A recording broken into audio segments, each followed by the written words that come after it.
Hello friends and subscribers, this is Dr. Shrivira from New Genius Gamer. Here's some exciting news for all of you guys. Microsoft E3 2016 preview. I'm going to talk about Xbox One Scorpio, the first party exclusives, the user interface updates and more. Microsoft enters this year's E3 as the underdog, but what surprises await us? It's that time of you know what, where that thing that's done that is happening at that place. Honestly, it's been only a handful of years covering E3, but each year feels like a proverbial war zone. The event is only really the beginning with constant updates and excessive developments. In some ways, it's a catalyst for the year that will follow, and so we come to E3 2016. This year is odd primarily because Microsoft's strategy feels unclear. We all know the joke about the TV and sports and fish AI, but the last 2 years have been pretty solid for the house that built Xbox. Last year was exceptionally good, especially when it came to future reveals, since there was assurance that most of these titles would be releasing in the near future. The focus remained on games. The problem is, it wasn't quite enough to aid the company in securing a lead over the PS4. In fact, despite arguably more releases in 2016, Sony has pulled well ahead of Microsoft in the console race. So what's the plan this year? More games? There will always be on the menu, and honestly, more games are good. But rumors have been swelling. Expectations have been building. What can you possibly expect at Microsoft E3 2016 presser? Let's touch in the main points. First and foremost, what the hell is Scorpio and Slim? Despite reports of the PlayStation 4 Neo, which will complement rather than replace the base model, it's ironically Microsoft that's garnered the most attention with rumors of its upgraded consoles, or rather consoles in general, since according to a source, an Xbox One Slim will be releasing this year, while a redesigned and souped up version of the console, codenamed Scorpio, the Xbox 1.5 or Xbox 2, is out next year. So far, so salty in terms of how you should be taking rumors, but that's not all. According to these sources, Microsoft will also be releasing Chromecast-esque and Apple TV-esque Xbox attachments, presumably for streaming media in homes. And it also seems the wanted Xbox One controller is also going in for a redesign when the Xbox 1.5, the slim version, debuts. Which console has 4K support? With rumors of Xbox 2 aka Scorpio being compatible with VR and a VR game in development, not to mention Microsoft reportedly courting Oculus, what will E3 2016 hold in terms of surprises?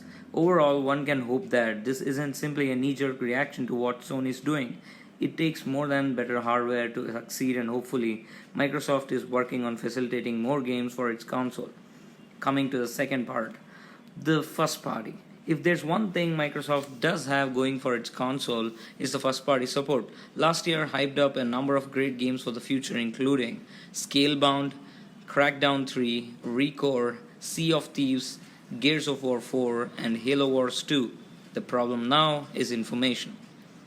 Scalebound was delayed into early 2017, which is understandable given its massive scope. Crackdown 3 and Recore haven't really had a ton of details going about.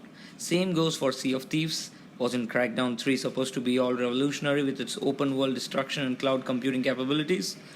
We heard a whole lot about that at GDC 2015 with the promise of a multiplayer demo in the summer, but nothing's emerged just yet. Gears of War 4 had its multiplayer beta roughly a month ago, but it's the campaign which draws the most interest. And that's something else that 343 Industries was teasing recently. It's probably Halo related. Why mention it alongside Halo 5 updates and Halo Wars 2 if it wasn't?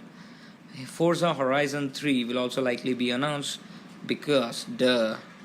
Here's the thing, Microsoft doesn't have an awful lineup of games for this year. It just needs more. For all its prolonged development cycles and constant delays, Sony does have the upper hand for 2016. Uncharted 4, Thief's End, and Ratchet & Clank were both great. Horizon Zero Dawn and The Last Guardian are out this year. Gran Turismo Sport will follow. Other titles like Final Fantasy VII Remake, Media Molecule's Dreams, and so on will continue to be hyped. Sony may not have had the most number of releases last year, but it's seemingly making up for this year. and that's counting the announced games that are presumably waiting in the wings. I'm talking about God of War 4. How does Microsoft counter that? That's a good question, if ever there was one. Not that Sony is on top of the world or anything, but Microsoft has its work cut out for it in making me care about the lineup between this year's E3 and next year's.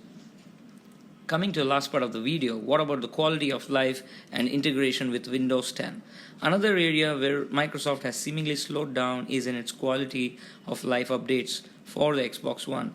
Maybe that's because it intends to shift to Scorpio more next year. Regardless, there's a big difference between last year, which saw the release of backwards compatibility for Xbox 360 games, dedicated servers for party chat, and a revamp of the entire UI, and this year, where we have gotten the odd few improvements to achievement tracking, multi-disc support for backwards compatible titles, and being able to see who's in a party. If anything, the focus has been more on integrating the Xbox One into the Windows 10 framework via cross-platform titles. Not that this is a big deal, but it's a bigger deal for PC players than console gamers.